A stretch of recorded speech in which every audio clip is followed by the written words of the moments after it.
ngiti mo na ako, nang lumapit ka, sinabi mo na gusto mo rin ako.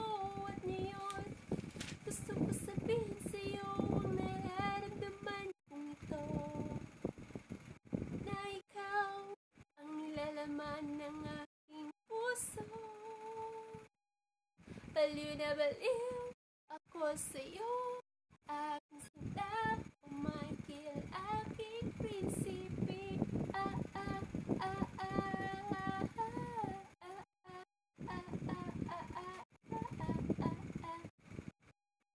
Sabi ko sa'yo na